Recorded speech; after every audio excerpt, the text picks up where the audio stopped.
یاد ہے کہ 1454 میں یا 1453 میں انہوں نے قسطنطنیہ کو بھی فتح کر لیا. تو سلطان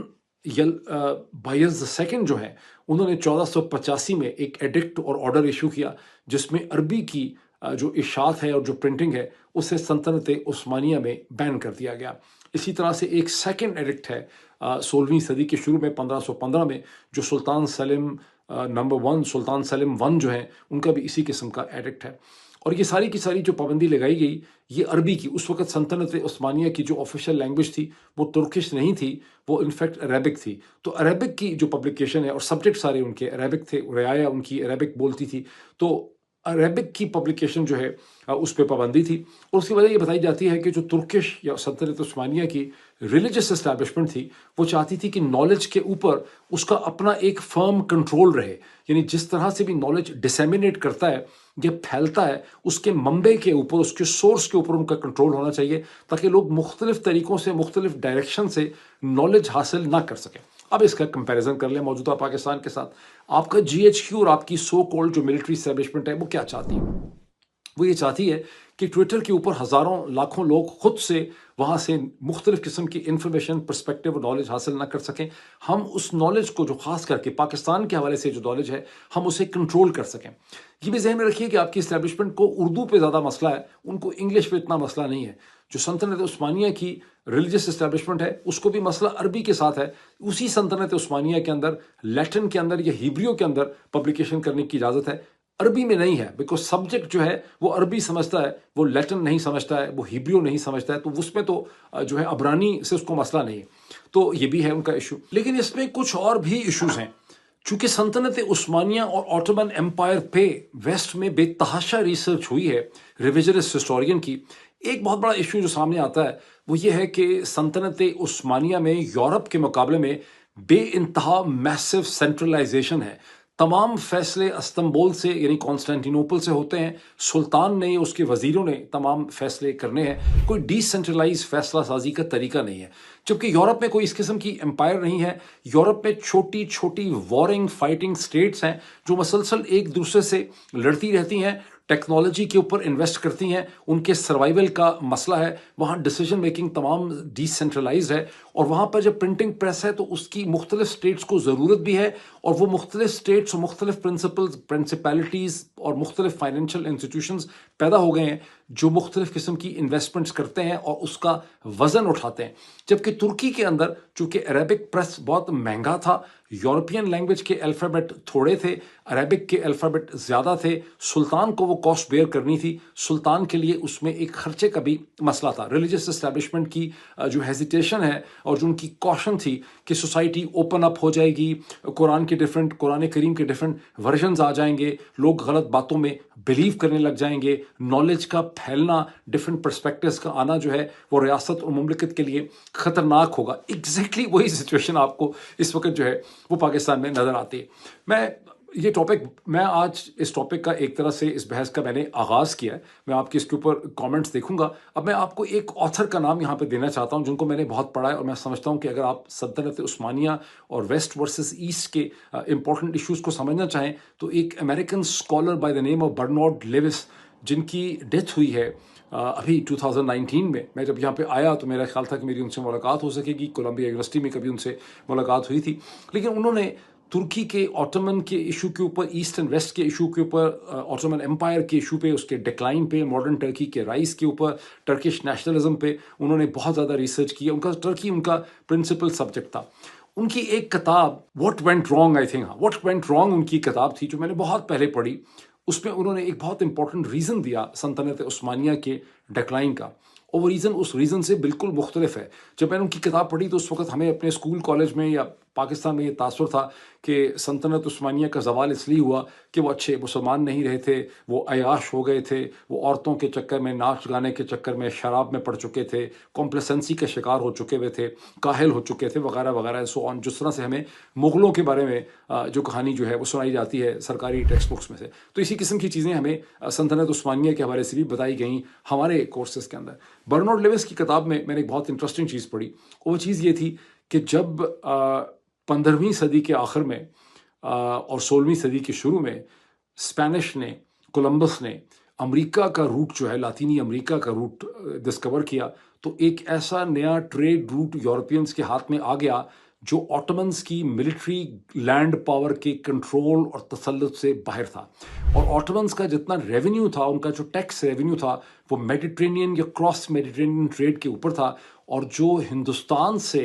اور جو چین سے یورپ کا ٹریڈ تھا، جو افریقہ اور میڈیٹرینین کا ٹریڈ تھا، وہ سارے کے سارے ٹریڈ کے اوپر آٹومن ملٹری مشین، جو بیسیکلی طور پہ ایک لینڈ ملٹری تھی، لینڈڈ ملٹری مشین تھی، لینڈ ملٹری مشین تھی، وہ بیٹھی ہوئی تھی، وہ بے تحاشا ریونیو اکٹھا کرتی تھی. جب یورپینز کو پیسہ کمانے اور ویلتھ جنریشن کے نئے روٹس مل گئے، جیسے پرتگالیوں کو ملے، پورٹوگیز کو اور اسپینش کو ملے، ان کے دیکھا دیکھی انگریزوں کو مل گئے، تو آٹومنز کی جو ویلتھ جنریشن ایبلٹی تھی وہ کم ہو گئی. جب ویلتھ جنریشن ایبلٹی کم ہوئی تو ان کی جو ایبلٹی تھی اپنی ملٹری مشین میں اور اپنے سسٹم کو انوویٹ کرنے کی، نئی ٹیکنالوجی پیدا کرنے کی، اس کو انڈکٹ کرنے کی، وہ کم ہونے لگ گئی. اور یہ وہ چیز ہے جو 17ویں صدی کے بعد سے ان کی کمزوری کا باعث بننے لگی. پر میں نے کہا کہ میں نے اس ڈیبیٹ کا آغاز کیا، میں چاہتا ہوں کہ آپ لوگ دیکھیں، آپ کے جو بھی کامنٹس ہوں گے، پھر میں اس کے اوپر مزید جب موقع ملے گا اس ڈیبیٹ کو لے کر ہم آگے چلیں گے. ابھی اتنا ہی، پھر آپ سے ملاقات ہوتی ہے. Thank you.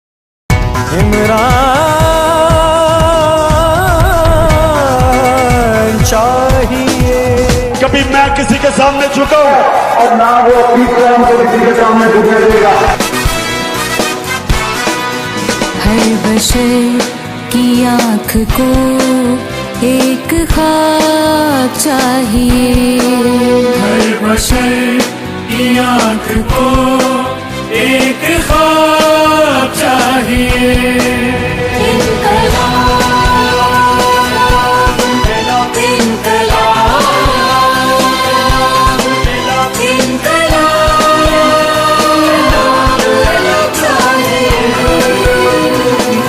مولانا رومی نے کہا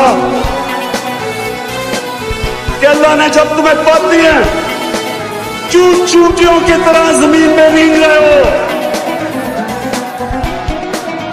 کیونکہ لا الہ الا اللہ انسان کو پر دیتا ہے. کب تک غریبوں پہ یوں ہی ظلم و ستم ڈھاؤ گے، حصہ و حق لوگوں کا تم کھا کر کہاں جاؤ گے. تم نے جو غلط کیا، تم نے جو غلط کیا، وہ حساب چاہیے.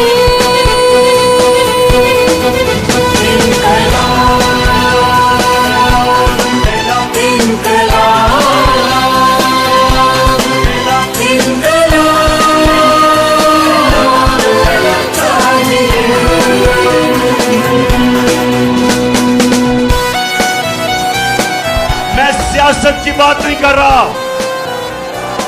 میں حقیقی آزادی کی بات کر رہا ہوں، میں جہاد کی بات کر رہا ہوں. تم بھی کسی اس دیس کو کب تک چلا پاؤ گے، غیروں کے آگے ظالموں کتنے جھکے جاؤ گے. عزتوں کی زندگی، عزتوں کی زندگی کا نصاب چاہیے.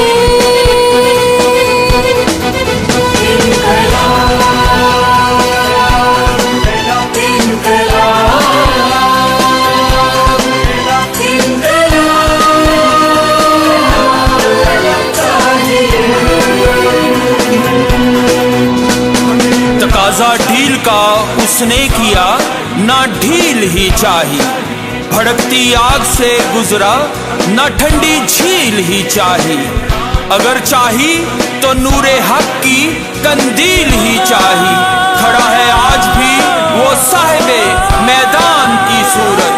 خدا کا فضل ہے اس ملک پر عمران کی صورت. عمران کا دور آئے گا، ترقی وطن پائے گا.